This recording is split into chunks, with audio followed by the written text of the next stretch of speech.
À toi qui ne regardera pas cette vidéo. Moi? Non, pas toi. Je viens te dire le comportement que tu adopteras d'ici peu, alors tu te mettras subitement à soutenir une idée. D'ailleurs, tu te sentiras soutenu par beaucoup. Cette idée c'est...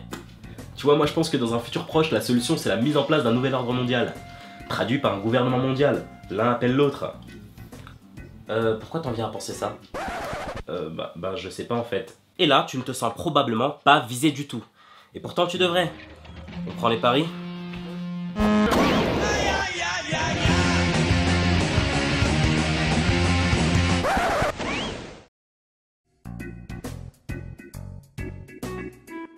Alors si je suis si sûr de moi, c'est que côté livre scolaire, c'est présent déjà depuis un bon moment. Et c'est présenté comme une solution, donc il y a de grandes chances que tu le valides aussi. Secondo, côté politique, ils se sont déjà tous passé le mot. D'une gouvernance mondiale. La nécessité d'un nouvel ordre international n'a paru aussi nécessaire. Un nouvel ordre mondial émerge.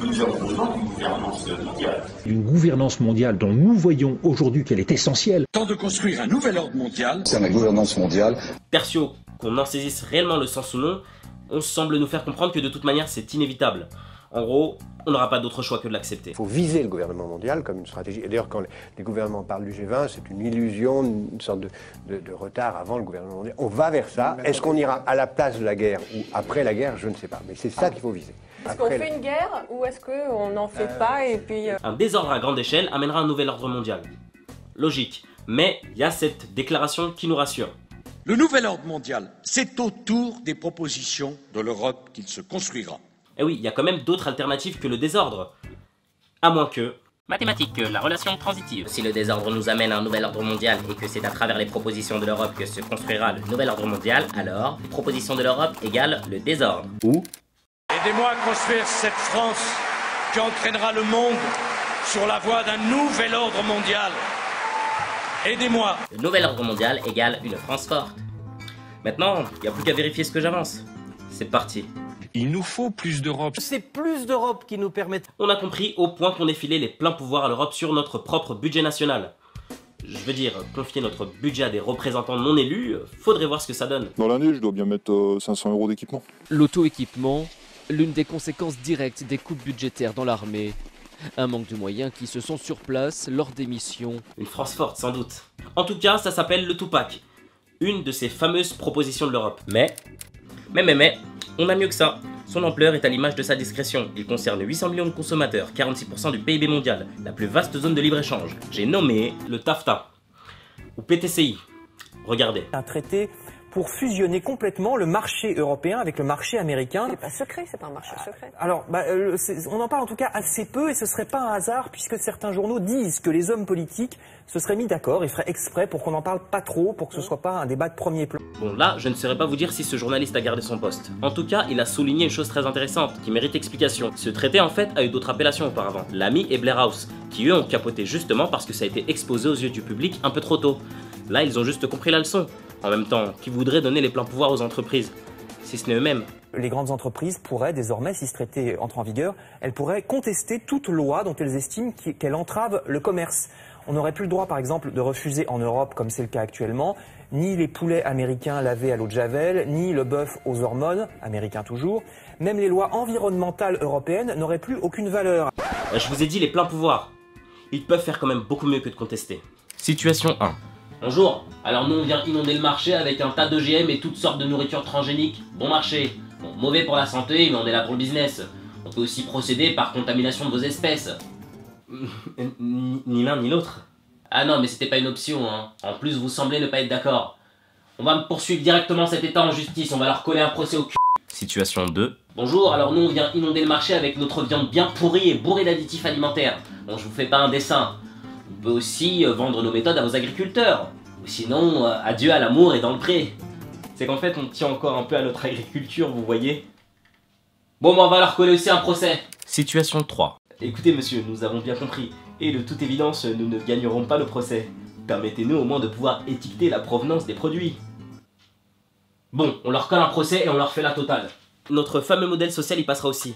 Celui dont nous sommes si fiers, système des retraites, sécurité sociale, tous soumis à la loi de la concurrence. Même l'incontournable CDI sera désormais plus flexible. Vous vous dites non seulement François Hollande ne va pas tenir ses promesses électorales, mais en plus, C'est lui qui va devoir flexibiliser le marché du travail. C'est lui qui doit remettre en cause ce que vous appelez the famous CDI, le fameux CDI, contrat à durée indéterminée. Qui que soit le prochain président de la République française, c'est un travail qu'il va devoir faire, parce que tout simplement la pression des pairs dans la zone euro, ça revient finalement à réduire substantiellement un certain nombre de garanties dont ont bénéficié jusqu'à présent les titulaires de CDI notamment.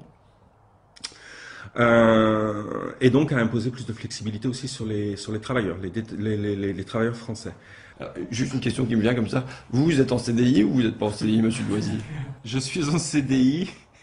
Bien évidemment.